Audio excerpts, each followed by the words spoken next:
Hey, this is Bandwagon Fans. I'm Jeff. Jason, how you doing? Hey, so we just got done watching Super Bowl 52, and considering,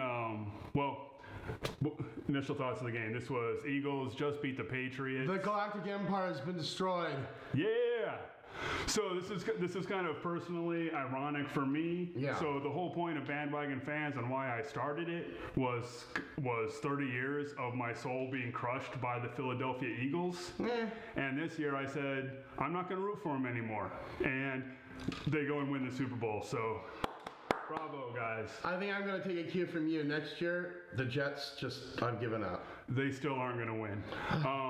However, let's just talk about the game for a couple minutes, because regardless of who won, and really the point of Bandwagon Fans is to enjoy what you're watching regardless of the outcome.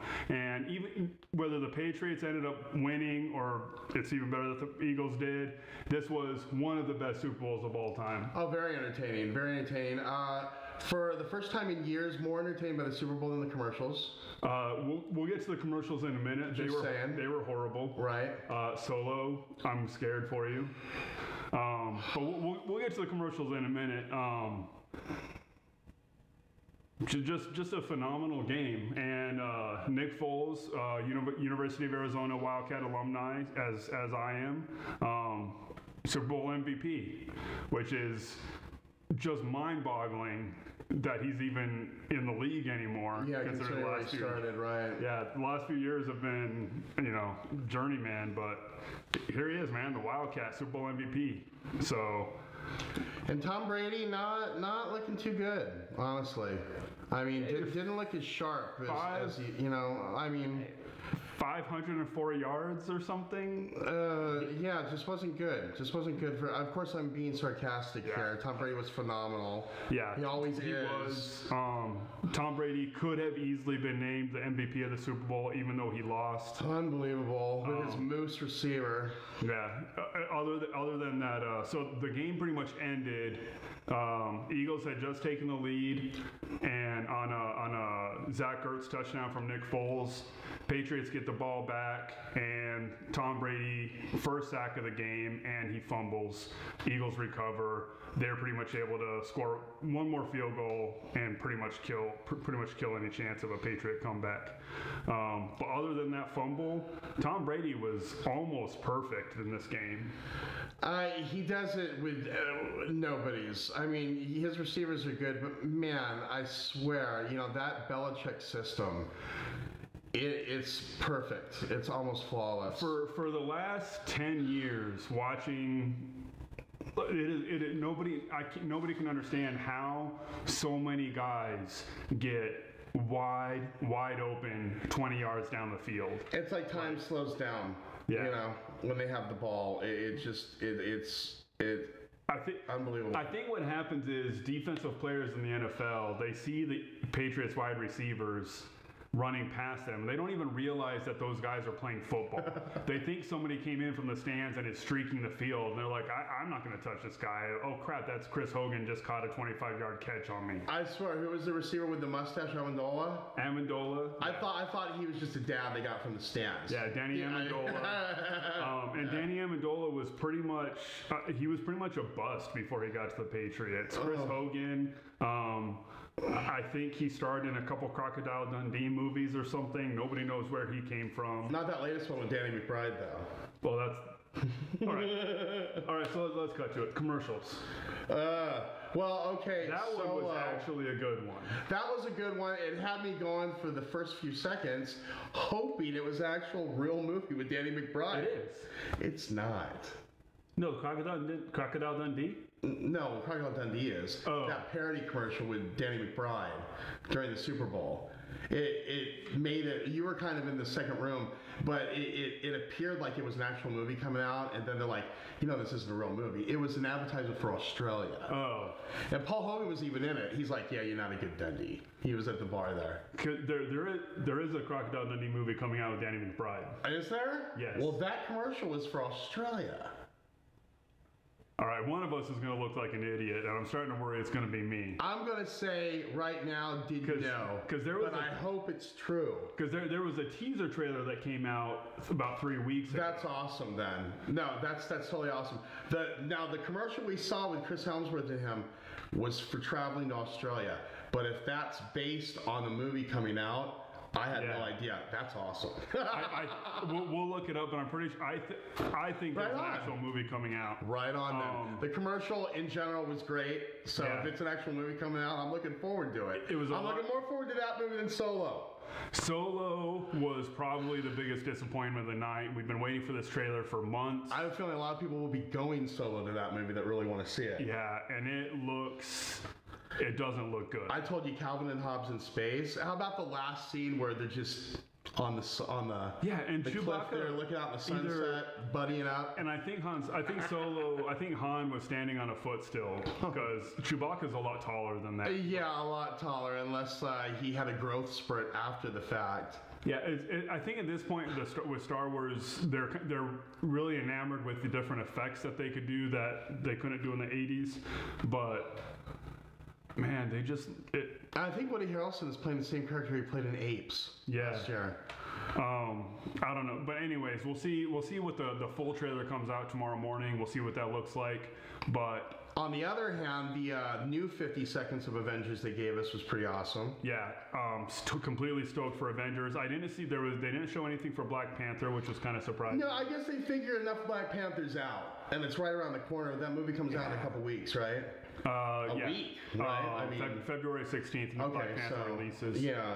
I've seen enough of that movie to be excited, though. Oh, yeah. Completely stoked about Black Panther. Yeah.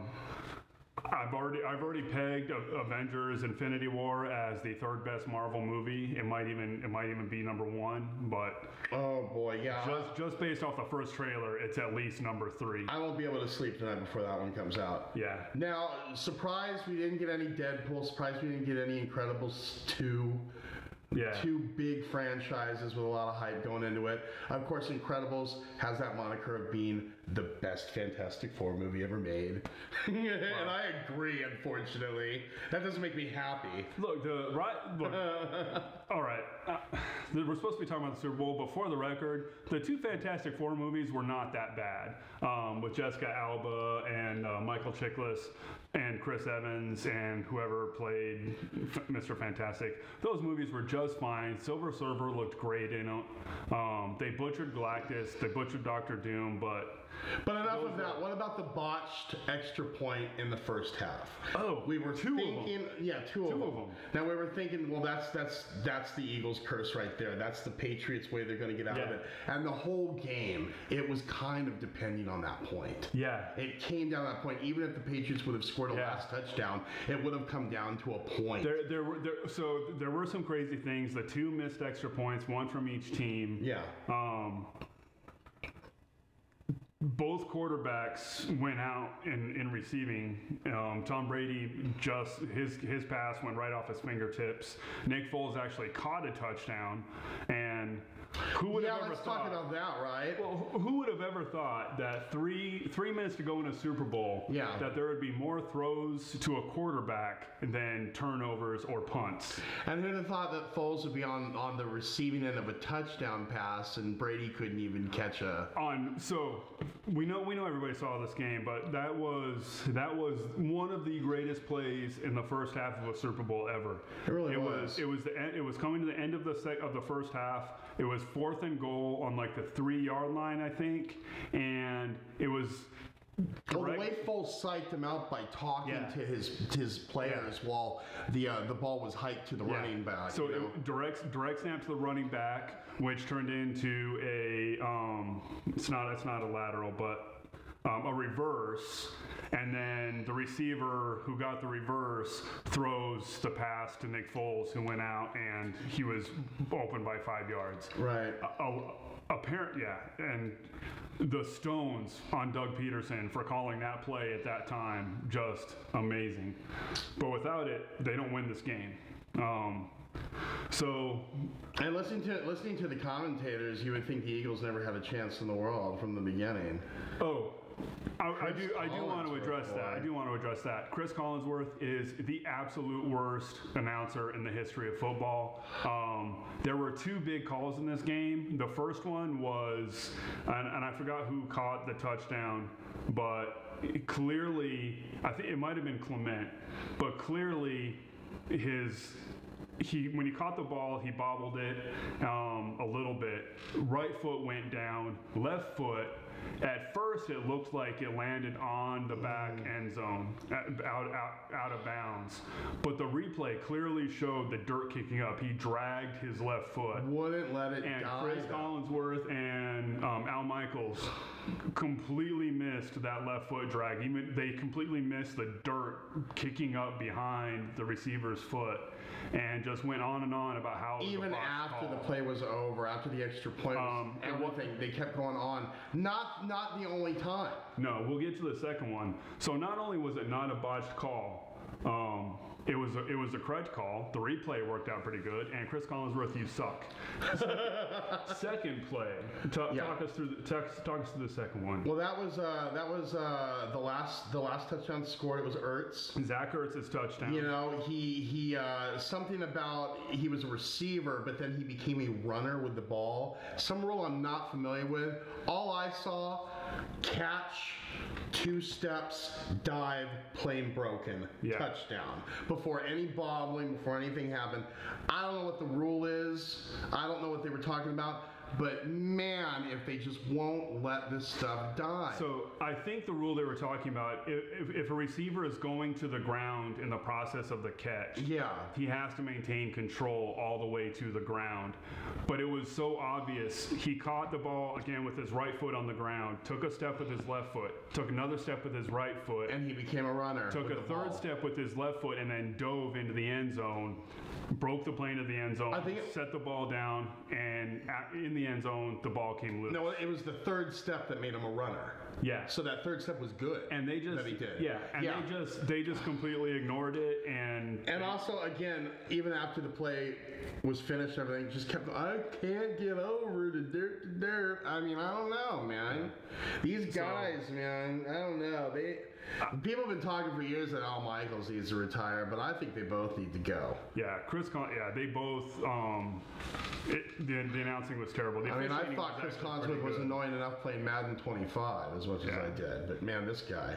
But let's go.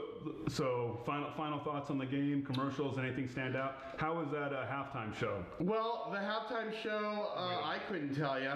Yeah, we don't know. We were watching reaction videos of the solo trailer. I mean, I think during half of that we were more content with just watching the paint dry, quite frankly. Yeah. Well, which is pretty much what the solo trailer looked like. It was pretty much like paint drying. I will say though, got a kick out of the Jack in the Box ad with the Martha Stewart. That was probably the best commercial. They bothered to play twice, by the way. Martha Stewart, kudos to her. She has recovered from prison nicely and really developed. She's got quite the sense of humor. Yeah. That she didn't have. Maybe. Yeah, I wonder how she was in prison. We might have to get some investigative reporting on what happened to her in prison, where she came out with such an amazing sense of humor. That might be very intriguing. It might be very, very amusing. To go into that.